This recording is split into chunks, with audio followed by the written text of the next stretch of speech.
we've done 2 nights where we've talked about this. On Wednesday night, we had the alternate Jewish voices on, and we were saying on that show it seemed more likely than not that the rocket came from Israel, that impacted around the hospital. And then on Thursday night, we brought you a whole bunch of information. That was a lot of commentators saying it looks like it's come more from the Gaza side. And because there are things like, and I understand that theory, because, you know, you watch on the news the bombing of buildings, and when Israel hits a building with a missile, it just pancakes, and the hospital hasn't. So I get all that, but we're still kind of sitting there going, we just want to bring you the information. There's more information, or at least another perspective that's come out, and it's from forensic architecture. Now, forensic architecture are I'll give you the exact quote of what they are, but they're a university group who basically look at architectural issues around the world when it comes to events like this to see how it happened and what happened. In fact, Chewy, while I'm talking and showing this, do you want to just bring up Forensic Architecture's website, and you can read the about thing out to us, just to give everyone a heads up as to who exactly they are. And they've said, it came out over the weekend, preliminary analysis by Forensic Architecture into the hospital blast in Gaza casts significant doubt on IOF claims that the source of the deadly explosion was a Palestinian-fired rocket traveling west to east. They say 3D analysis shows patterns of radial fragmentation on the southwest side of the impact crater, as well as a shallow channel leading into the crater from the northeast. Such patterns indicate a likely projectile trajectory from the northeast regions. They say in reviewing our analysis, investigators and explosive weapons expert Cobb Smith agrees that fragmentation patterns may indicate that the projectile came from the northeast, the direction of the Israel-controlled side of Gaza perimeter, and not from the west as claimed by the IOF. And goes on.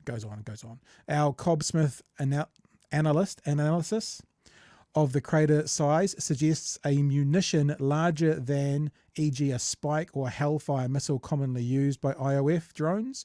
It is more consistent with the impact marks from an artillery shell, but without additional material evidence, we cannot make a definitive assessment. So they're still not, they're still holding back a bit. And one more, this image taken by John Moore in Ukraine in 2022 shows the directionality of fragmentation of an artillery shell compared to the crater at the site. If I just open that up, maybe I'll just open that. I haven't opened this up, so we'll have to see what comes out. Okay, there you go. So that's an artillery shell. It's quite a small crater. I guess that's what they're saying. And if you'd like to own that for yourself, it's only 650 New Zealand dollars. So look, as we said to you on Thursday, we'll continue to bring you information. I know that after BBC and others reported last week that it looks like it's come from inside Gaza, that now appears to be the gospel truth, whereas both Chewy and I were like, well, we'll wait and see what else comes out. More analysis has come out saying that looks like it came from the northeast, which is where Israel sends their weapons from. Did you bring up that site, Chewy? Did you get the exactly on who FA are? Is that what you're looking for there? I guess so. Forensic Architecture is a research agency based at Goldsmiths, University of London, investigating human rights violations, including violence committed by states, police forces, militaries, and corporations.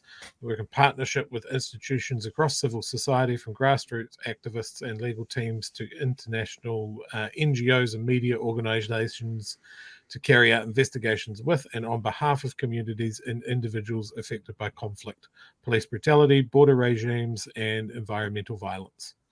So, yeah. That's their bag. Pretty thorough. That's what they're into. Now, again, I mean, not that our little number one news rated show is going to take a hard and fast stand on this. Well, when I say we, I'm not, because we still don't know all the facts and figures, but I just think that at the moment, what I would be saying to people is, I don't think you can say definitively one or the other. I think that's probably a fair place. And I'm not making that statement to fence it. I'm making that statement because I am an honest actor, and I will say it seems unclear, but there are quality research groups like FA out there saying it's coming from Israel, and there are other groups like the BBC who have said it seems like it comes from within. I guess the other thing you have to realize is the BBC, though, is also taking other people's information and analyzing it, whereas FA have done the investigation themselves. I'm not putting more weight in with the FA, but we'll see what happens more and more and keep bringing it to you, I guess. Yep. Yeah, absolutely. And it's hard to go in and do a fucking CSI in an active war zone. So, yeah, I doubt we'll ever get a definitive answer on it, ever, because people are hiding what happened. Nobody's going to stand up and go, yeah, I fired that shell. We're just not going to know.